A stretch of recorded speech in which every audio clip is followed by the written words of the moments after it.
Up next, Authentically Detroit welcomes back guest host Charity Dean, plus nurse and life coach Patrice Wilson-Graham, who will share her story of overcoming adversity and how she transformed her pain into purpose. But first, this week's hot takes from Bridge Detroit, Detroit urban agriculture leader to head sustainability office and solar efforts. And mobile home residents fight rent hikes and deplorable conditions. Keep it locked. Authentically Detroit starts after these messages. Founded in 2021, the Stoudemire is a membership-based community recreation and wellness center centrally located on the east side of Detroit. Membership in the Stoudemire is available on a sliding scale for up to $20 per year or 20 hours of volunteer time. The Stoudemire offers art, dance, and fitness classes, community meetings and events, resource fairs, pop-up events, the Neighborhood Tech Hub, and more. Members who are residents of the East Side have access to exclusive services in the Wellness Network. Join today and live well, play well, be well. Visit ecndetroit.org. Hey, y'all, it's Orlando. We just want to let you know that the views and opinions expressed during this podcast episode are those of the co-hosts and guests and not their sponsoring institutions. Now, let's start the show.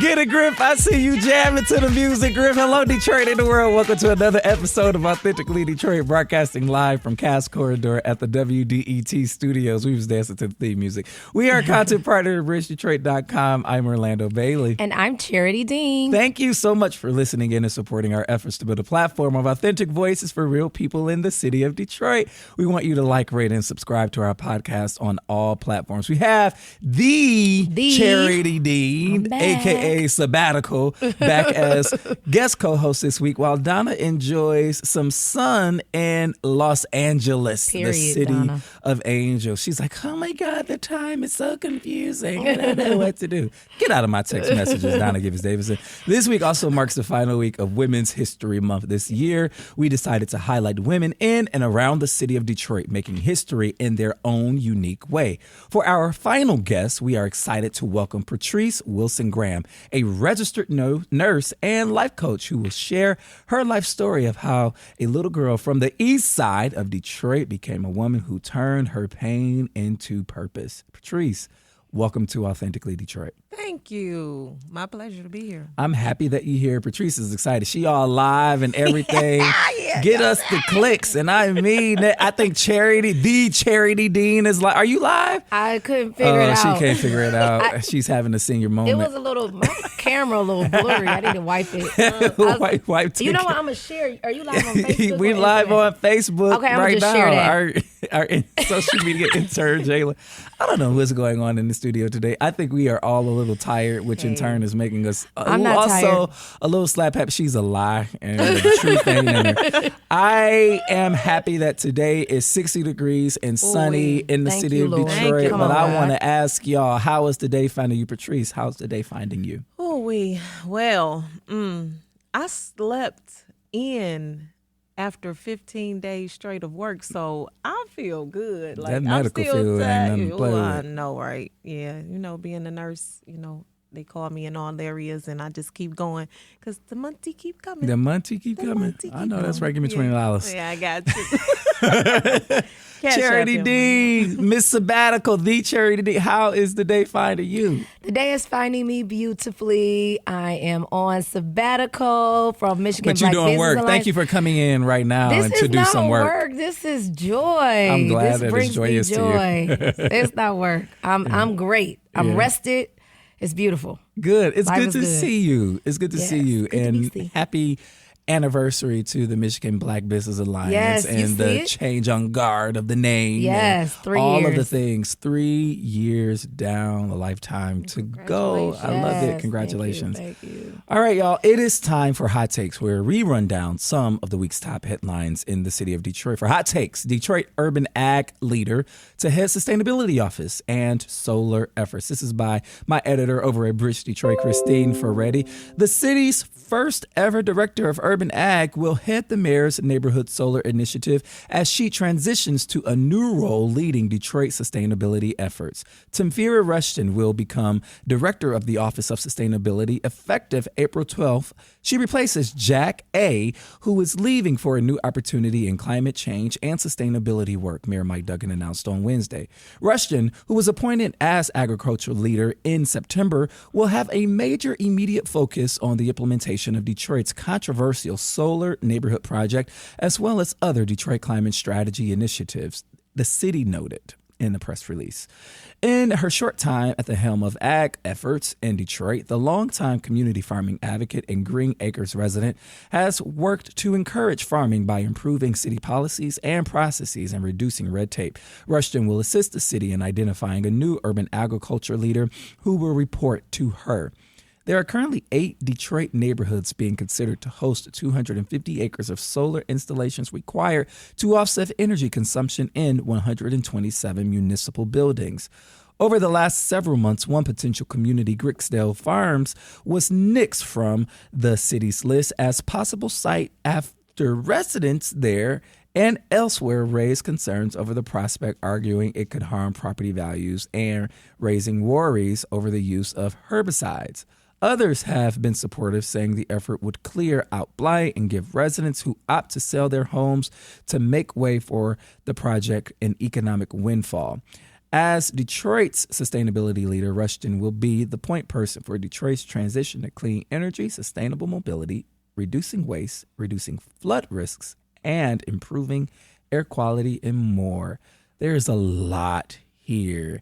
I just want to say, and Charity, I'll point to you because I know you got things to say as a former city staffer, that Jack just got here less than a year ago, or maybe a little over a year ago. Joe Harani Harris was the first sustainability director for the city of Detroit. Loved Joel, loved everything he stood for. I believe that his planning process for the sustainable plan for the city of Detroit was one of the best planning processes I've seen out of a city department, even better than the planning and development department in their planning studies. Yeah. I've said this publicly before. This is not news, but I don't think that at the time, Joe Harani Harris was given as much of support as he needed on the inside to make the changes necessary to do what residents said that they wanted in that planning process. And so I got a couple of questions. Okay. I got a couple of questions about this. Number one, why can't we keep a sustainability director? Number two, the second question is, what happened to that plan that Joe Harani Harris led, that planning process with those recommendations? Has it been shelved? Where is it? How is it being implemented? Is it, I want to know what happened to it, because there was a lot of work and resources that happened that went into that. And secondly, on this solar initiative, I say bravo to the city, right? Bravo to the city for figuring out how to offset its own carbon emissions in its own buildings and finding land and purchasing land from residents if they're in that right of way to build their solar initiative to offset their buildings, but it ain't offsetting nobody else. Right. Nobody else can use this solar energy. Ain't nobody else energy bills gonna go down. And this is stuff that's happening in a neighborhood. So sure, it'll clear maybe a blighted lot. I want to see some of the lots that are being proposed, right? But at the end of the day, I think residents are also asking the city and themselves, when it comes to a massive project like the solar initiative, what's in it for me? Yep. What's in it for me? Yep. And too often, not just the city, but the chambers of power fall dire short of answering that question with any real accountability. Charity, what say you? Oh, that's a whole lot. I'm gonna start with your last point and kind of work backwards. Right. First, in order to really answer that, you got to start processes with the end user in mind first. That part. And so that's how you actually get equity. That's actually how you do things the right way. So the city's the end user on this solar initiative. Well, no, right? When you say like, what do you need? When you're saying that to residents, well, then you have to start with them. Facts. Right? Which is like, how do I do this project in a way that the residents get what they need? Like, you think of them in doing that in doing that process. I know of another project that's happening, and there was a group of folks that were meeting at Rosa, shameless plug, my coffee shop on the west side, 19880 Grand Wait, I'll laugh through the address. Give them the address again.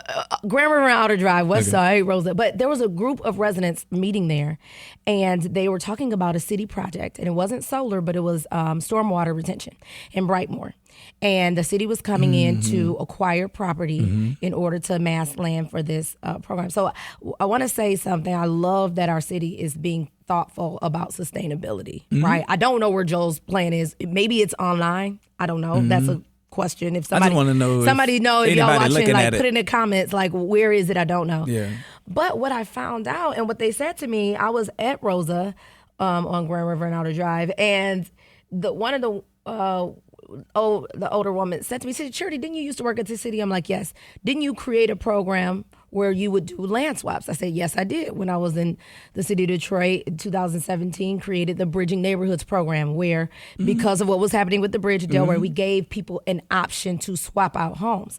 They want that over in Brightmoor, but they're not getting the option to do it. That was a really, really well done, and I'm not just saying it because it was me. I mean, the mayor of the state of Michigan, Canada, had a $32 million community benefits that funded that program that gave people a brand new house. And so when as we're thinking about these solar farms and everything, like, I hope that we're thinking about cool and equitable ways to accomplish both things at because the same residents time. have to live near this. Yeah. Residents have to live next to this. That question that you said you should start with should be asked first. How do residents? How is this going to impact them, and what do they need? What do they already need before this project even started? And how can I leverage the project to give them things that they already need? That part. So that was the last thing. You said something about... Why can't the city keep a director of sustainability? I'm just screaming. asking. I do not do the hiring at the city. No, I'm not asking you the question. I'm just asking the question overall. It's something for us to think about when we think about... but also fidelity and continuity within the work, Orlando, right? What? I want a director of small business. I've been asking. It's not the wars, right? But to your point, the city decides what they want to invest in, and then they put the structure and the infrastructure and the budget behind it, and then that's what happens.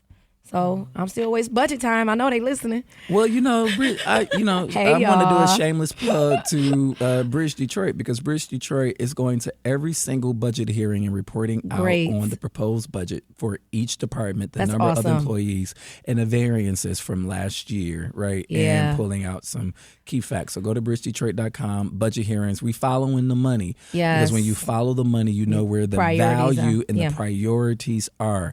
And what I would say is, I think that there was a lot of fidelity and a lot of good intention and time taken during that sustainability planning process. Yes. Where's the plan? Is it being looked at? I hope it's not shelved. I love Tamfira. I love Tamfira. I think she's I think she's going to be great. I think she's going to be great. I don't know what Jack did within his tenure there, but of course we wish him the best. But I'm beginning to think that that office needs a tremendous amount of resources, more than what is being given now, to really be effective. The other thing, though, is to think about things as, you got to be careful. It's kind of like having a director of equity. And the reason I say that is because sometimes what you really want is equity in every department, or sustainability in everything that we do. So I don't know the answer, right? The answer may not be that, like, oh, we need a department of sustainability and we need, X amount of dollars. It may be we've got this director of sustainability, and then part of her funding is in each department, right? Like, how are we because we need plan in GSD or BC and DWSD. Because even since 2021, Detroit has seen a number of climate emergencies. Right? Yes. And we understand now that since now, climate change is knocking on the door of Detroiters, whether that's their basement flooding and they're dealing with mold, whether Yeah. FEMA hasn't cut the check or is taking the money back. I mean, even on the east side in Jefferson Chalmers, right? That's just a snapshot. They're on the floodplain. They can't even get their homes and stuff insured, right? I agree with you that mindset, that mind frame, we should have that mind frame in every city department. Even the Detroit Land But Bank. it is so hard even now to get existing city departments to function together and talk to each other and cross collaborate. And I'm going to move on. No, you don't have to move on. Okay. You can stay right Go there. ahead. It all goes back to a couple things. So first, what you do not measure, you do not manage, right? Yeah. You cannot manage anything you're not measuring. And so the question is, what is being measured? That's another way where you can find out where people's priorities are. But the other thing is we need a radical shift in how local government works, specifically the city of Detroit. You name a department and somebody can give you a complaint. And so we need a radical shift, and I'm excited about 2025, right? It's going to be an election year for city council and for the mayor, right? Folks are talking about mayor, but like the people that are making decisions about how city works, this is our time to raise our voice and say, this is what we want. This is what your platform should be. I'm really curious to see how city council members and, the folks that are going to be running for mayor develop their platform. Who are they talking to now? What problems do they see at the city, and how do they propose to fix it? We do have an opportunity, but we need radical change at 2 Woodward Avenue. Agreed. All right. For hot takes, mobile home residents fight rent hikes and deplorable conditions. This is by my colleague Nusrat Rahman over at Bridge Detroit. So in the midst of an affordable housing crunch and with years-long Section 8 vouchers wait lists, manufactured homes tend to be a more affordable option compared to traditional site-built houses. So for those folks who don't know what manufactured homes are, it's a prefabricated, pre-built home, right? It's not one that's built from the ground up, because they're saying now that it's cheaper to do manufactured housing, particularly for seniors in low-income household. A factory-built home can be a stepping stone for families pursuing home ownership or the last stop before falling into homelessness. But advocates say manufactured housing is quickly becoming unaffordable as private equity firms buy up parks and raise rents. In some cases, it's unclear who owns the lots, making it easier for maintenance problems to go unaddressed. If rents keep rising, residents worry they'll end up homeless. For more than a decade, one resident has lived in the Avon-on-the-Lake, a community of manufactured homes for older adults in Rochester Hills. When she moved there in 2010, she was looking to settle in what she called her final home. But now her rent, including the cost of the land where her home sits, consumes more than half of her monthly income. If she pays more than $700 every month, up to 57% since she's moved in. If it wasn't for food assistance benefits, she said she wouldn't be able to eat. Kinsey, who is on a fixed income, is also juggling the cost of a car and health insurances and utilities. There's not much left over. She can't pick up a job because of a rare heart condition that forces her to wear an oxygen machine. Manufactured home residents have mobilized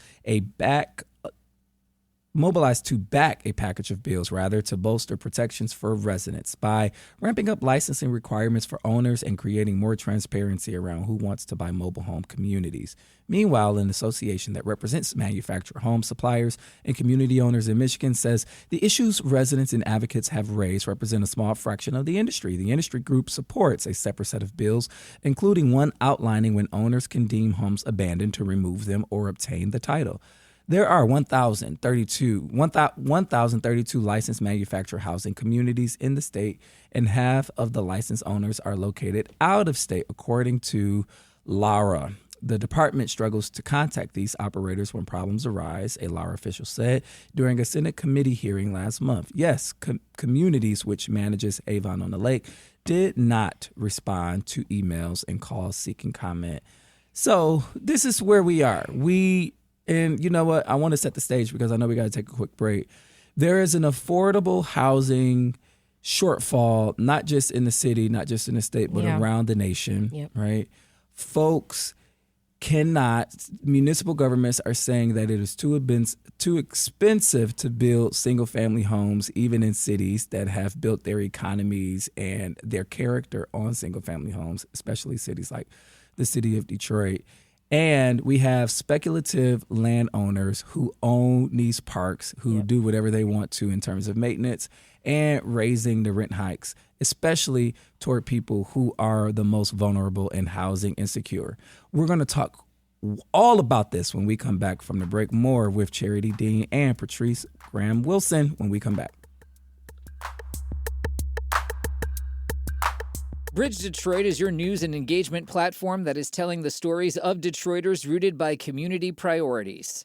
Started in 2020 by Pulitzer Prize-winning journalist Stephen Henderson, the newsroom has already established its footing as the go-to source for hyper-local perspectives that ask the hard questions, brings accountability, and searches out real solutions. It's free to become a member of this award-winning news organization. Visit bridgedetroit.com today to sign up to receive the news delivered right to your inbox. Bridge Detroit, by Detroiters, for Detroiters. Have you always dreamed of being on the airwaves? Well, the Detroit Eastside Engaged Podcast Network, or DEEP for short, is here to make that dream a reality. Located inside the Stoudemire, the DEEP Network offers studio space and production staff to help get your podcast idea off the ground. Doesn't take a whole lot of work to get started. Just visit the Authentically Detroit page at ecn-detroit.org or call Sarah at 313-948-0344.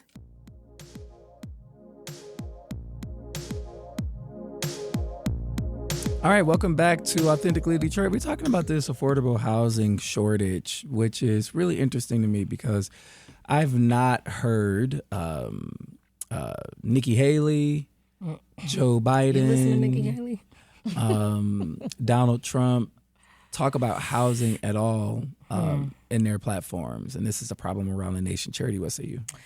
Yeah, it really is. And I think, we have an obligation at every level of government, right, to do something about what's happening. When the story is kind of really sad, right? You think about this person that's paying her rent has been raised 57%. Mm-hmm. So now she's paying more than half of her income. And then with the issues of not, the lack of transparency around these places and who owns what. When you have a crisis like we're having, you need radical intervention. And we need radical intervention at the federal level, we need it at the state level, and we need it at the local level. I don't have the answer either, right? I mean, I think I would love to see these package of bills that, two sides have different packages of bill. You need more transparency. You can get transparency without over-regulating.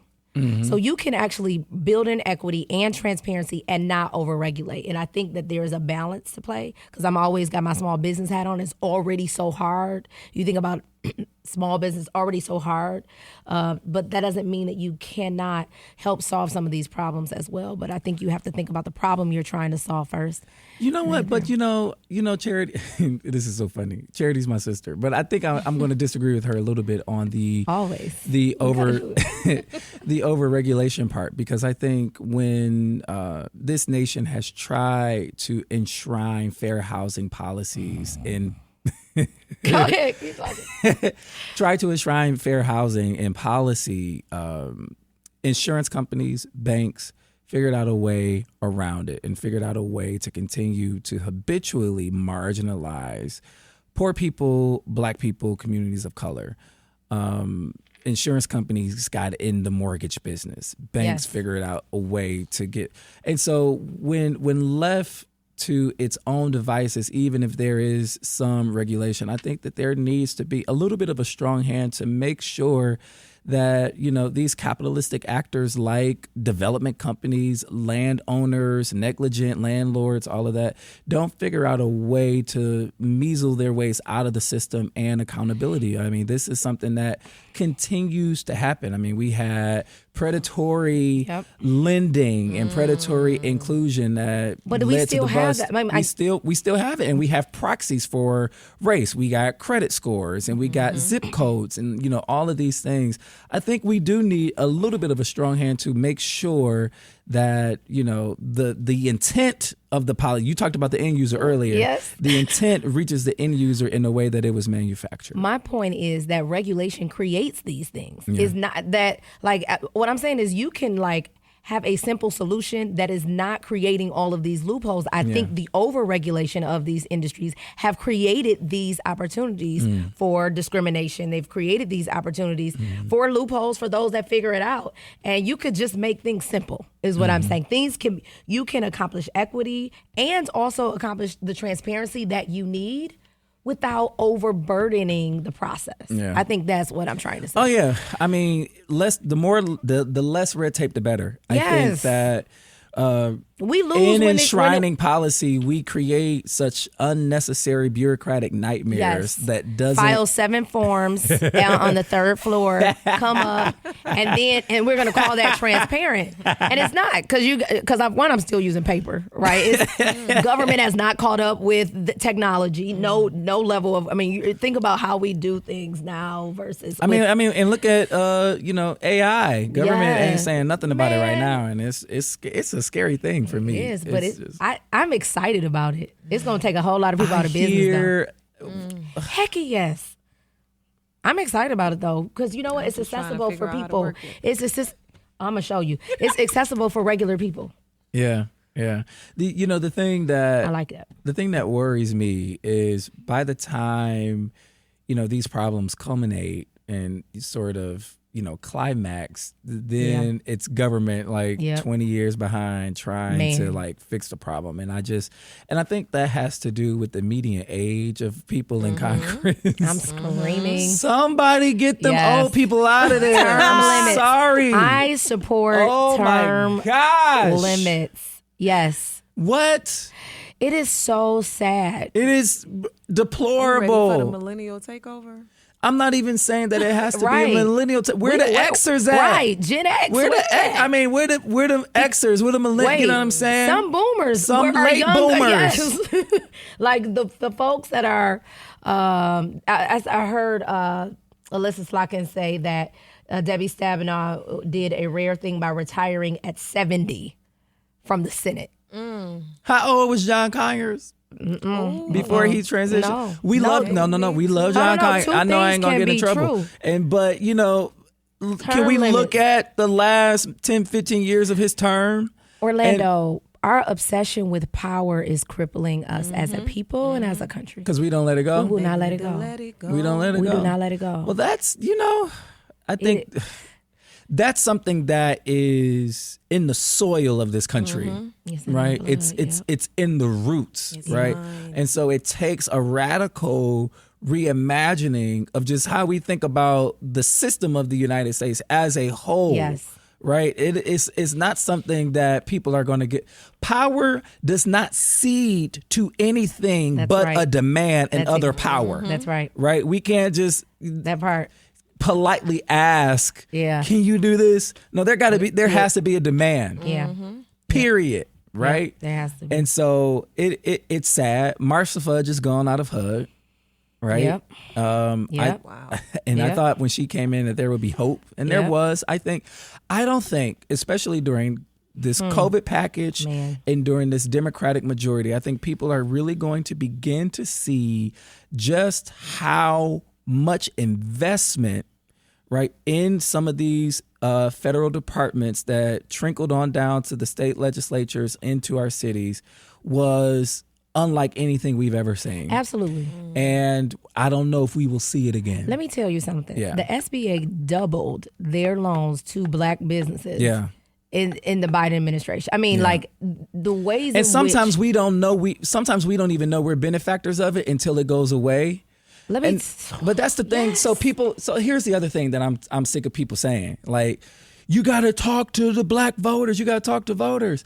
Voters feel like I don't need you to tell me what you're doing for me. I need to feel what you're doing for me. But some of it is. Go ahead. And some of it's that. It's both. It is, right? All of it's true. We sat down with the head of the DNC at Rosa on Grand River and Outer Drive. Then we had some black businesses there, and he said, we want to hear what you want to know from the Democratic Party. I'm going to send Charity an invoice for placement. Go ahead.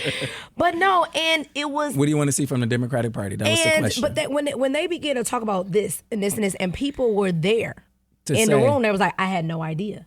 So there is a balance of being able to say, even, and I remember that when I worked at the city, and I give the city a hard time. I do because I gave supposed to. and I gave them a hard time when I was in house. But we worked our behinds off, and it would be times when I'd be like, but if people don't know, then what do I can't be mad at that, right? So there is an obligation that we have to say, hey, actually, we are doing this program. And let me tell you about this sideline program where you can get your life for one. Because the education can lead to me feeling it now. Yes, now and I can take advantage of it and tell my aunt about it. Yeah. So two things are true at one time. Yep. Oh, I love this discussion. Okay, we got to move on because we got to talk about Patrice Wilson-Graham. It's not just a name. She fine in here too, y'all. She got a makeup did for this and everything. The braids is great. And all of that stuff. But, it's a testament to resilience, determination, and unwavering faith. Born and raised on the tough streets of Detroit's East Side from a young age, Patrice faced challenges that would break even the strongest of spirits. By the tender age of 10, she had witnessed more hardship and turmoil than any experienced in a lifetime. Growing up in a home scarred by drug abuse and marred by mental, physical, and sexual abuse, Patrice found herself thrust into a world of darkness and despair. Armed with an unyielding desire to prove her doubters wrong, she pushed herself to surpass even her expectations. Starting as a certified nursing assistant, she embarked on a journey of continual growth and development, eventually ascending to the ranks of licensed practical nurse and most recently achieving her dream of becoming a registered nurse. However, Patrice's accomplishments extend far beyond the realm of healthcare. In addition to her career in nursing, she is also a licensed minister, praise the Lord, a dedicated mentor, a powerful motivational speaker, and a proud CEO I'm sorry. of a sweet mentor, a nonprofit organization dedicated to empowering individuals to overcome adversity and achieve their dreams. As an entrepreneur and God-certified life nurse coach, Patrice's mission is simple yet profound: to inspire, uplift, and empower others to unleash their full potential and live their best lives. Through her unwavering faith, boundless determination, and relentless pursuit of excellence, Patrice Graham Wilson has not only defied the odds, but has emerged as a shining example of what is possible when one refuses to give up on their dreams. So in our lead, Patrice, I want to ask you this to get us started.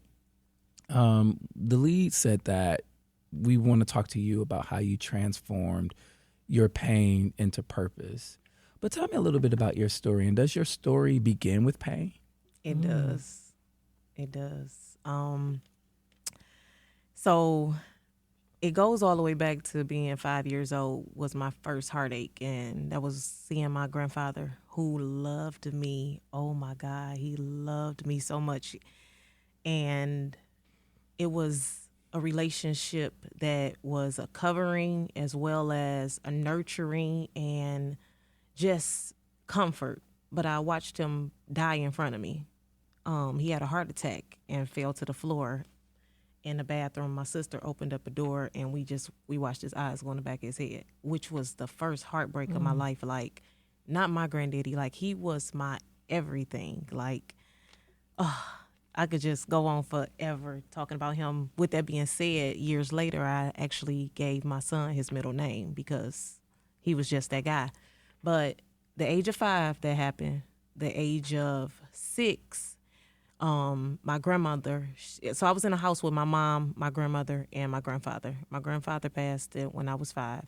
At the age of 6, my grandmother was sick in and out of nursing homes, but my mom, she was using drugs. She was heavily into drugs. So with that being said, I really had consistent more of pain or instability before I even got to experience life. So at the age of 6, my grandmother died. She was in and out of nursing homes, but more so it was a safe place for her to be because it was many a times our house got shot up or the drug abuse that was going on. It just was too much to even for her to be there to be, to handle. It was a lot of times, back in the day, they say when the drug dealer come and you couldn't pay your debt, they'll get the microwave or the stove. Well, in that case, they will come and get me and they will hold me for ransom until my mom paid her debt. So I would be with Uncle whoever for that day or 2 days or however many days it took her to pay her ransom to get me back. At the age of 7, so much happened. Age of 8, my mom was murdered in a drug house. For me, I thought that was the break. Like, we actually got away from what could have been a demise of me and my sister. Moved in with my dad and my stepmom, and my stepmother had one child, and then they had a child together. But that home wasn't a great thing to go into. I received mental abuse, physical abuse, and then later on sexual abuse after my cousin moved in. So my childhood was just trauma. But the one thing I can say that my dad and my stepmom gave us was we was in church 9 days a week. Y'all do the math. Like 9 days a week. So being introduced to Christ, I knew that was my shield. And my grandmother, she did place a foundation. Me and my sister knew the 23rd Psalms back, forth, and inside out. We could rap it, we could sing it, we could do whatever you could do to that 23rd Psalms. But I didn't know until later on in life that was a covering. Yes. Like when they say my grandmother prayed for me, or those prayers of my grandmother is what kept me, I know that's what made me to be the person that I am today. And even with going through the violence in my home with my dad, my stepmother was the mental abuser, my dad was a physical abuser, and my cousin was the sexual abuser. It was just a part of life up until the age of 15. A part of life up until you were 15? Up until I was 15. It was just a part of your regular life? Yes. Okay. Then I became a teen mother at 14. My sister actually got custody of me when I was 15. It was like the abuse was just, it was done. It was over with. My dad, go ahead. You want to talk to me about the relationship with your sister? Because you've mentioned her multiple times. Yeah. You guys are experiencing this together? Mm-hmm. Go ahead. So she was 4.5 years older than me. Mm-hmm. And the home with my mom, she would pull up crates to the stove. She would be cooking pork chops. She would wash me up in the morning, walk me to elementary school, and then walk herself to middle school. She never had a childhood. So she was always mama. Even to this day, I'm 42 and she's 47. She say she's 25, but okay. Mm-hmm. She's still mama. Like, it's hard for her to branch from that. Yeah. And us growing up, like, at the age of 18, she came back from college, and the abuse was continuing. At this point, my daddy it was ridiculous. So my sister got custody of me. She was just 18, fresh out of college. So our relationship, it's hard to have that sister relationship. We got that relationship, but you got to get a respect of the mother too. And, it's just like we never really had that nurturing. So we don't know how to nurture. We both got girls. We both got children, and it just like, but it's something missing. You became a mother at 14. Yep. What was that like? So that baby had a heart condition, and I was rushed into having him early, so it was frantic. But he was a joy. This was something that was mine. Mm. This was something that I could love. Yeah. So even at the age of 14, like everybody say, oh my God, he's such a respectable young man. At 14, like, I had other classmates who had kids and they called them by their first name, or their moms was raising them. I was raising my child, me and my sister. How did you know how to do that? Yeah. How did you know? I don't know. I guess it was just, I only could say God. Yeah. Only God. Because it wasn't modeled to you. It was not. So, but like I said, I had an extensive church family who was surrounded. Like I had 9 godmothers. Wow. And people like, how that's your godmama too? I was looking for any lap that I can get in to get that nurturing. Oh, you said you want to be my mama? Okay. Or you said, oh, you just bought me a gift? Okay. Or you want to hug me? Okay. And it was because I didn't get that. So it was families that I seen, but the person that I am today was my imaginary goal setter. Because those church people ain't no joke either. When I had that baby at 14, I was the worst thing on the world. They would say to me, oh, she gonna do this or she ain't gonna do that. She ain't gonna graduate. She gonna have 5 more kids. Like, it was everything that you could imagine that they were coming up against me. Like, y'all ain't just had 17 kids before y'all was 21 and was married to y'all uncle, cousin. Don't do it. But humans are humans, in and out the church. Exactly. So with that being said, everything that these people used to say to me, I wrote it down and checked it off my list to do the total opposite. It was your inspiration. My inspiration. It became your inspiration. I never forget, I was in the choir stand one day, and the pastor, he was like, all the kids stand up that got straight A's. All the kids stand up that got straight A's and B's. If you got one C, stand up. So I stood up, and they like, turn around. Tree standing up. He turned around, he said, I didn't even think you were still in school. That's horrible. And I'm like, oh, okay. So not only did I graduate from 8th grade with that baby on my hip, I graduated from high school with him walking across the stage. I graduated from LP in school with him in the crowd. And unfortunately, he passed away a couple of years ago, and he was not able to see me get my RN. But it was him that gave me the push to do it. More with Patrice Wilson-Graham when we come back. Keep it locked.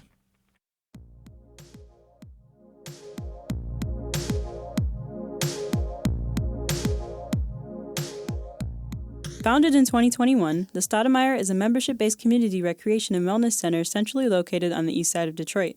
Membership in the Stoudemire is available on a sliding scale for up to $20 per year or 20 hours of volunteer time. The Stoudemire offers art, dance, and fitness classes, community meetings and events, resource fairs, pop-up events, the neighborhood tech hub, and more. Members who are residents of the east side have access to exclusive services in the Wellness Network. Join today and live well, play well, be well. Visit ecndetroit.org. Bridge Detroit is your news and engagement platform that is telling the stories of Detroiters rooted by community priorities. Started in 2020 by Pulitzer Prize-winning journalist Stephen Henderson, the newsroom has already established its footing as the go-to source for hyper-local perspectives that ask the hard questions, brings accountability, and searches out real solutions. It's free to become a member of this award-winning news organization. Visit bridgedetroit.com today to sign up to receive the news delivered right to your inbox. Bridge Detroit, by Detroiters, for Detroiters. All right, we are back with Patrice Wilson-Graham. Can you talk about, I'll say this, I'll preface the question by saying I don't think people can dream about a life that they want that they've never been exposed to, right? Did you know you wanted something different? I knew. And how did you know? For a fact, I wanted something different. My dad, I went to 9 different schools. We moved around. It seemed like every first to last month rent, we was getting evicted. So the stability itself was too much for me. Like, every time we moved or getting evicted, we lost things. So I knew I did not want to lose things. Never wanted to experience the lights getting cut off, or never wanted to experience the water. Man, it's just all of that poverty. Never wanted to experience that for my child. And funny that same pastor who embarrassed me in front of the church, we had to move in and live with him at one point of our time, of our lives. And he said to me, I want you to do me one favor. I want you to always keep a roof over your son's head. And I did just that. So, like, growing up, I moved out of my sister's house. I got my first place at 19. And to me, it wasn't no going back home. It wasn't no home to go back to, even though my sister would have welcomed me back in. But that was my journey. Moved into my apartment on August the 1st. August the 2nd, I moved my boyfriend in. August the 13th, I had to jump out of a window because he was trying to kill me. Wow. Yeah. And the story of that is that's a whole nother podcast. That's another day. It's a whole nother day. God. But still raising that young man to not want to go down the path that I went down. I just kept striving. So I became a CNA, and I did it for 13 years. And I was just, even with being a CNA, they was like, Trish, you not just going to stay here and be the CNA. I had people who seen things in me that I didn't see. Okay, it's time for you to go back to school. Oh, I'm like, okay. I tried different things because I wanted to be a lawyer because I love to argue and I'm always right. You sit next to a lawyer. It'd be fun. Yes, I went to law school for a minute, but that reading all day with a toddler or with a young man, I'm like, I ain't got time for that. I got a question for you. Come on. There are people that are listening right now, right? And we may see folks that are experiencing, I'm not even talking about the folks that are experiencing something similar. What do you do when there's a young person in your life, now that maybe be family or maybe they go to your church? What did you need from a stranger? Or what did you need from someone who didn't have the, it wasn't mom or dad or stepmom. When you see someone that's struggling, what advice do you have for someone who we see people that are struggling every day? So I do mentor. And a lot of my mentors that come to me, God gives me prophetic counsel. So it's like he gives me exactly what they need. And they be like, how do you know? Because I actually, most of it, 99% of the time, I'd have been through it. So what I give to that person is, what steps do you need to get to that? We're not going to say, this is my goal. Like, the vision board for me is just arts and crafts. But if you don't have nobody that's trying to get you to execute the plan, what's the purpose of the board? So with my, I'm just saying, but paper mache. Hey man, they listen. You just got all these decorative boards, and you ain't got nobody to tell you how to replay your credit. But so what I do is, I do is try to find where they at. Yeah. What is it that you need right now? Yeah. It may just be a hug. Yeah. You don't know. You know what I'm saying? I needed somebody to just say, what is it that you need right now, Tree? You needed somebody to see you. Man. You needed somebody to see you when you didn't have a voice or the emotional intelligence to express all of what you were experiencing and going through. When and where and how did you find your voice? So my shutdown was in the home with my dad. It was anything that you did, it was a whooping. And those whoopings turned into beatings. So I was shut down and quiet from that moment. I couldn't grieve my mama. I never even talked about my mama in their home. An 8-year-old lose their mama and can't even talk about her. So I didn't have conversation about my mom until I actually moved out. Like around her birthday, I didn't get to go to the cemetery. Around Mother's Day, I had to give my wicked stepmother, but God bless her, because we have a relationship now. Yeah. We do. I had to honor her, or I had to give all 9 of my godmama something. You know what I'm saying? But I never got to go and say grieve or mourn, or never got to grieve my mom. Never. I just grieved my mom 3 years ago. I went in the basement and put on Only for One Night because that was her favorite song from Man, she was a hot mess. Why was Only for One Night her favorite song? Okay, anyway, but that was her. So come on, mama. So I broke down, and I didn't even realize like you needed it. I never got to do this. Yeah. So I found my voice outside of that home once I became an adult, and people like, you tell your story, you be telling your testimony. Of course, we are overcome by the words of our testimony.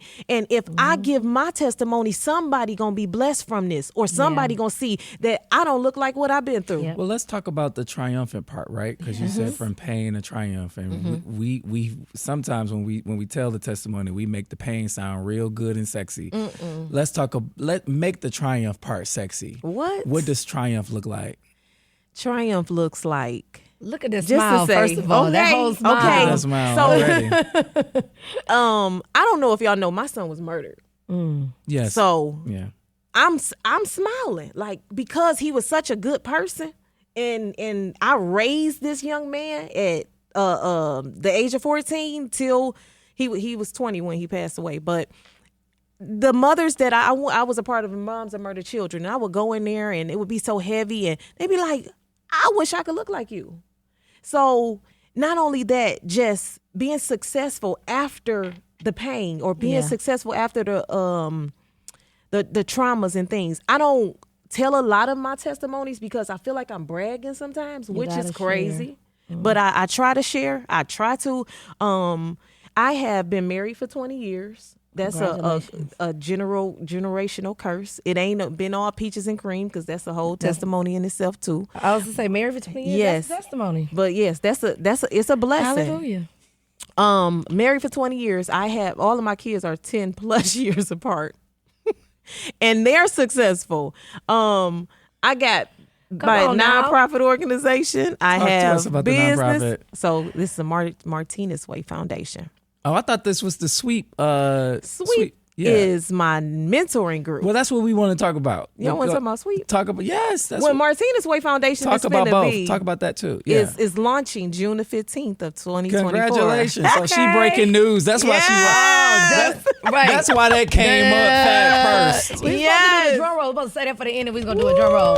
Okay, tell us about the mentoring program, and then tell us about the mentoring program. 15th of June. Sweep Sisters with Extremely Amazing Purpose was my baby that I started in 2013, and I just grabbed a bunch of broken little girls and just started speaking into their lives. And this is 11 years later, and they have not left me alone. Some of them are grown with kids. And let me ask you, are they also now becoming mentors? I can't say so many of them. Okay. A lot of them are still, they don't listen. Yeah. So no.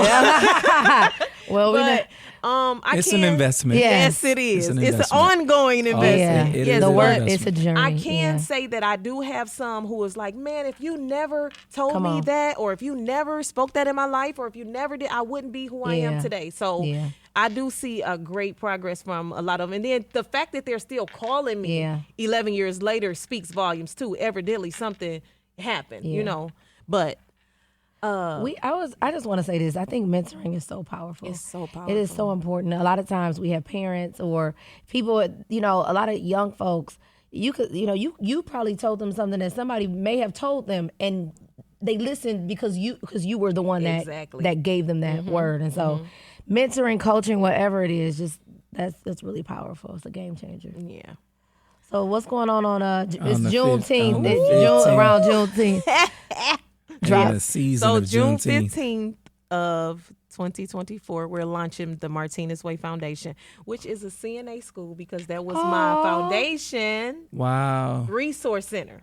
So the Resource Center is transportation, resume writing, credit repair, and daycare, all things that you need to be successful.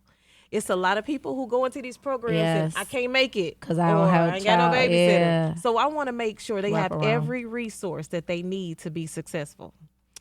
And that is in remembrance of my son. His name was Martinez.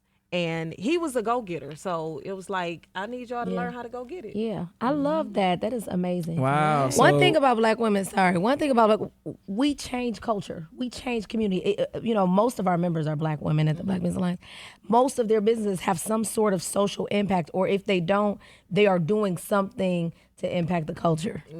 Are you a member of the Michigan Black Business Alliance? Come on with the new name without even struggling on it. Well, I had to write the story. You did write the story. Hey. We're gonna get her. We're gonna take all. Yes, we're going to get be her in there. Yes. So really happy to hear about what's on the horizon for Sweep and the Martinez Foundation. What's up with you? How are you? What's next for you? I'm tired. Look, then we start the show saying we're tired. I am still working 2 full-time jobs, and it's only because I'm hard-headed, but trying to balance life and work and then these businesses. I ain't going back to school. I'm done. You like no more. No mas. I'm done. No mas. My friends keep my classmates like, come on, let's just go get. No, I don't need no more letters. Right. No more No, I don't know what God may send me to do, but my focus right now is the Martinez Way Foundation and letting my son name ring. So I love that. If he dies because I let him, and I'm not gonna let that happen. Ooh. That's deep. Wow. Patrice, thank you. Thank you so much for sharing your story. Yes. You're welcome. And for being vulnerable and open. I understand too that sometimes when you have to tell your story, it's a little bit painstaking because within your story, you're also telling bits and pieces of other people's stories. And sometimes that can be a little nerve-wracking. Yeah. But your bravery and your affinity for just radical truth-telling about the pain, but also the triumph that you are currently walking in, right? And the journey that you are on to not only continue to heal yourself, but heal others along the way. It is admirable. Thank you for coming on. Thank for you. having me. Happy Thank you Women's for History sharing. Month, everybody. Now, this is history right Come here. on. Yes. Give people the launch date one more time. Yeah. June 15th, 2024. 2024. I'm Yes. excited about it. If you have topics, guests, or news that you want discussed on Authentically Detroit, you can hit us up on our socials at Authentically Detroit on Facebook, Instagram, and Twitter. Or you can email us at authenticallydetroit@gmail.com. All right. It's time for shout-outs. Shout outs. The Charity Dean, do you have shout-outs? I always have shout outs. Go for it. I want to shout out Lauren Rachel Ann Dean, my daughter, who just finished up her Mosaic. Mosaic had opened. They had their performances the last couple weekends. She was the teacher in their play. She did a great job. I'm very She's a proud of her. thespian. Yes, she is. That's my baby. Wow. Shout out Elijah Christopher Dean, who's doing his thing at Jalen Rose. He's about Yeah? to be a sophomore. Yeah, I can't love it. believe it. You And brought him in here Look, that one day. he came. Did he come? No, he didn't come the next time. Yeah, he's a. He was like into, most kids be like lost in their little tablet. Homeboy was like alert. Where the mic Was at? listening. And always, I want to shout out the beautiful Black members of the Metro Detroit Black Business Alliance. Or I the love Michigan y'all. Black Business Alliance. Michigan. Or the Michigan Black Business Alliance. I'm on sabbatical. I'll see y'all April 15th. Patrice, you have any shout outs? I want to shout out Jesus. No, I'm just Go ahead. It's Holy Week. Come on. Yeah, Because on Friday. Yes, but for real, no, I'm gonna give him a shout out because Yeah, that Jesus my homeboy, Come on now. and we do everything together. I can't do nothing without him.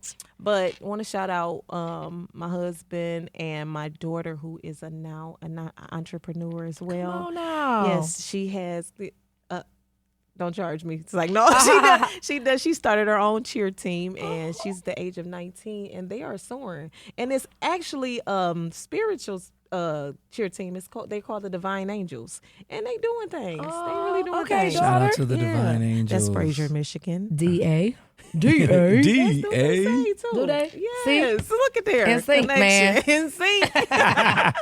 You know what? I want to shout out my friend who's also a member of the Michigan Black Business Alliance and Charities friend, Portia Powell, who was able to, we did a live shot of Portia and Good Vibes Lounge for Live in the D, Channel 4 on Thursday during the snowstorm. Yes. Wow. And I was just like, Lord. But, I seeded that months and months ago to Channel 4, and they finally was able to get the shoot prepped and ready, and then the live shot for the show and the live tasting. So if you go back and you watch it, if you DVR'd it, you'll see me like off in the corner because I wasn't doing the interview. April Morton was doing the interview. I'm just off in the corner tearing up those Henny wings. What? Tearing So those I love Henny you, wings up. Portia. I miss you. I need some wings. Well, let's go right now when we leave here. You for real? Maybe. We'll see. Okay. I can see what I got. Can I ride with you? Yeah. But I'm gonna need you to drop me up back off though. Orlando live on the east side. I also, I was, sometimes it is excruciating to open Facebook in the late morning or afternoon and see what you said 12 years ago. Oh, 5 years ago. Like, why did I? 4 I years remember this ago. 12 years ago, But Orlando. 4 years ago today, we were on the heels of the loss of a giant in the person of Marlo Stoudemire. Yes. Oh, wow. And Marlo Yes. had taken on a really outsized role in my life as mentor, big brother, and friend. And a lot of the doors that were open to me was because, especially outside of ECN, was because these were doors that he broke down and held open and was y'all need to make sure he's in this. Yeah. Really a tangible piece that I can point to is my stint as a Marshall Memorial Fellow with the German Marshall Fund of the United States, one of the most prestigious fellowships in all of the world, right? He passed 4 years ago due to COVID, one of the first major deaths in the city of Detroit. And I was reading back my tribute to him.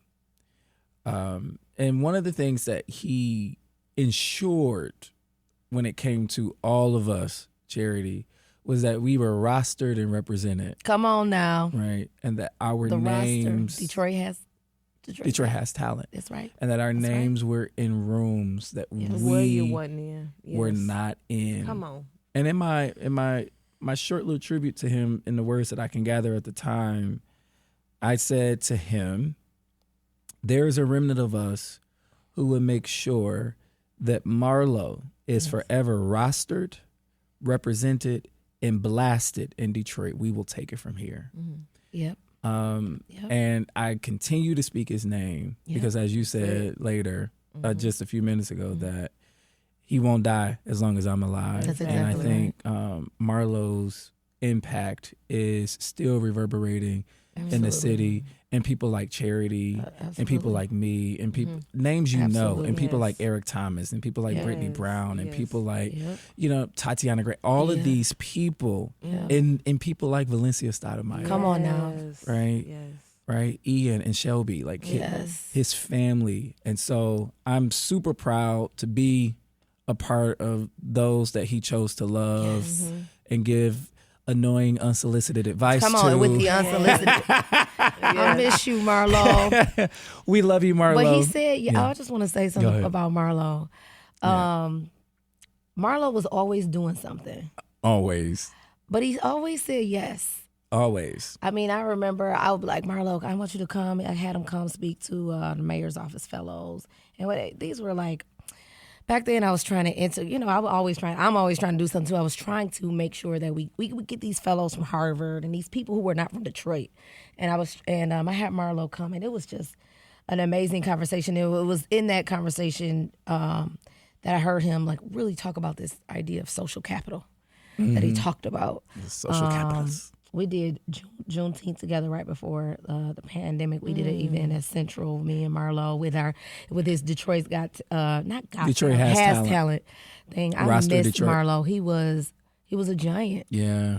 And he was a good dude. Yeah. Good man, Savannah. It was a good man. He was a good man, Savannah. And I got to tell you, like, I tip my hat off every single time I have the opportunity to talk. And Valencia and I, we speak sporadically. I love Valencia. Yeah, she's doing good. What a soldier. She and is. what a trooper. It's my soror. And what a powerhouse in her own. On her own right. In her, all by herself. Right? And so, shout out to Valencia. Love you, V. We love you, and we're going to continue to love you. Can't wait to see you this summer when we open the new Marlo Stoudemire Park. Okay. So, period. Yes. So, we love you, Marlo. We miss you, man. Tell Max I still feel like I tell Max what up. I still feel like I'm going to run into him somewhere. Yeah. It's just like, we had COVID stole that kind of finality and closure from That's us. exactly Yes, right. it did. And Especially so early COVID. I've been telling Valencia, I'm like, listen, we got to do something because it still in many regards don't feel real. Yes. Yeah. So I know she hears me, but shout out to Marlo. Happy Women's History Month, everybody. This was an amazing month for Authentically Detroit, championing the causes for so many women. I'm glad that you were able to do it. Charity, thank you for always saying yes. You're natural. You're a natural. I love this. it. This is so fun. my sister was like, I was like, no, I got to go do this podcast. She was like, aren't you not supposed to be She's working? I was like, sabbaticaling. this is fun for me. This is fun. I just, what? Yeah, Running my we mouth? love you, sister. Love you. Thank you, Patrice. All right. you. We thank y'all so much for listening. Until next time, we'll see you. All right. Bye.